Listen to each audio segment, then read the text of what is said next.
video is a little different from the other desk setup videos. I looked at some of the key differentiators in my desk setup that made a significant impact to my productivity, and I shortlisted 5 of these that have helped me significantly.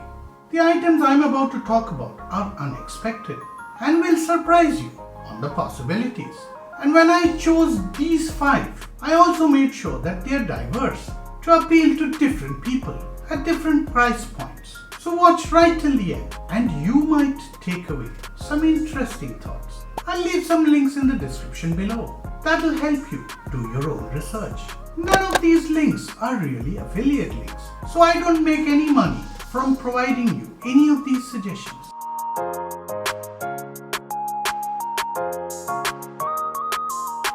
Did you know that there are 3 big challenges with procrastination?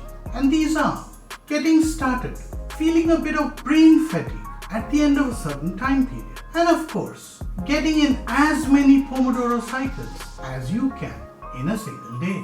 In between the beginning and the end, you will reach a state of flow and you forget your environment.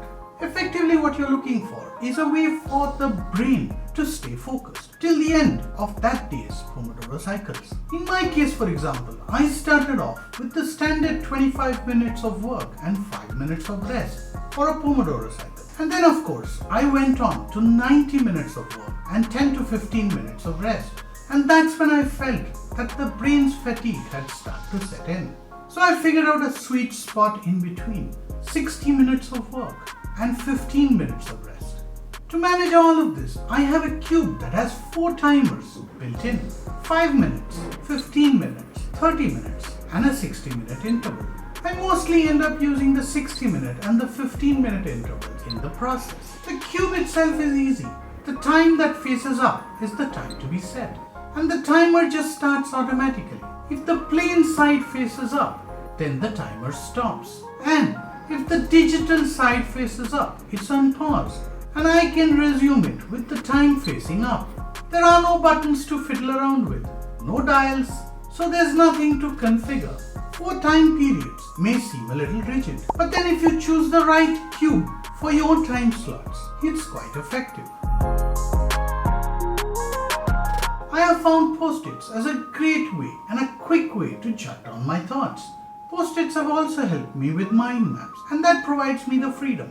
But then there's a significant amount of mess that you have to deal with after you've taken the idea out of your head. So I found a solution. The solution is magnetic Post-its. So this is a combination of a magnetic back and a dry erase sheet in the front. You can either create it by buying 3M dry erase stickers in white and magnetic backs and cutting them to size, or buying some of these off the shelf from somebody like Amazon. And now you have a wide range of colors as well. So now you need thin whiteboard markers that are available from several brands. I've also repurposed some metal discs to hold Post-its on my desk, so it doesn't take up any space, but the Post-its will be staring at you when you're on your desk. I have a really small eraser that I keep on one of those discs as well. I combine that with a magnetic board to brainstorm my thoughts, do a bit of calendar blocking and planning each week. Since I had a label printer handily available, I printed a set of labels that I could use. I discovered this hack quite by accident since I started pushing my productivity boundaries. So when the M1 Mac Mini came out, I figured that it would be a suitable upgrade to my MacBook Pro 2019 edition, since the MacBook Pro made me wait quite a bit before the files were getting rendered.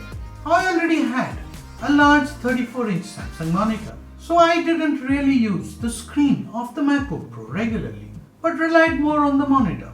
But then, given that trade-ins primarily profit the buyer, I asked myself, what if I could repurpose this and increase my productivity? As I started exploring this option, I figured out that my Samsung monitor had a side-by-side mode and a picture-in-picture mode. Incidentally, Samsung and LG come with these options on some of their Thunderbolt monitors. That's when I asked myself, is it possible to look at the monitor for both my Macs simultaneously and use the screen real estate individually? Since my Samsung came with a Thunderbolt option, it charged my MacBook Pro, and had a free HDMI that connected straight back to the M1 Mac Mini. So if you have a gaming setup or an upgrade coming up around the corner, you should consider this option. Getting a bigger monitor is a complete no-brainer, and you will ask yourself, why didn't you think of this earlier? So now when one of my devices is processing, rather than wait for 20 minutes, I'm alternating between them for productivity. Then I discovered another hack, which leads me to the next topic. When you have two devices, a Mac and a PC, two PCs or two Macs, you will run into one single irritant, two keyboards and two mices. There are three options for you to get rid of these, but I think I've hit on the best solution that works for me. The first two options involve a KVM switch or a software like Synergy. But then I found a much neater solution with the Logitech MX Master 3 mouse and the MX keyboard. With the Logitech Options, which is a software, and Flow installed on both the desktop, the keyboard and the mouse can seamlessly move between both sides of the computer, either by pressing a button, the control, or by simply dragging a mouse, just the way you want to set it up. What's more, you can use the same keyboard and mouse to do copy and paste between both sides, even though they're completely independent devices. The only thing you need to ensure is that they are connected to the same wireless network. The mouse and the keyboard combination is also fantastic for shortcuts and doing advanced shortcuts in applications. Examples are, you could bring up the calculator by the press of a button or take a screenshot similarly. Just a note here that the mouse is a right-handed mouse, but I'm a left-hander and I use the mouse with my left hand, and it's not bothersome at all.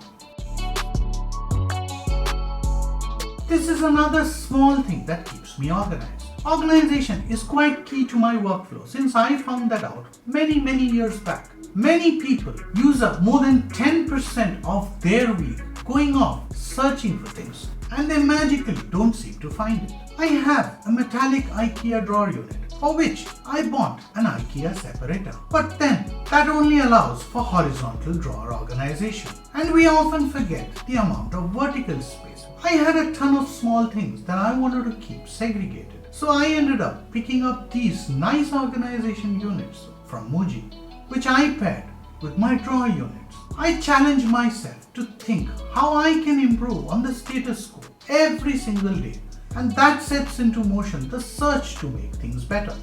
If you're not yet part of this community, do consider subscribing, and don't forget to hit the bell icon to stay notified of new videos. If you liked this video, consider sharing it with your friend. Stay safe, stay healthy, peace.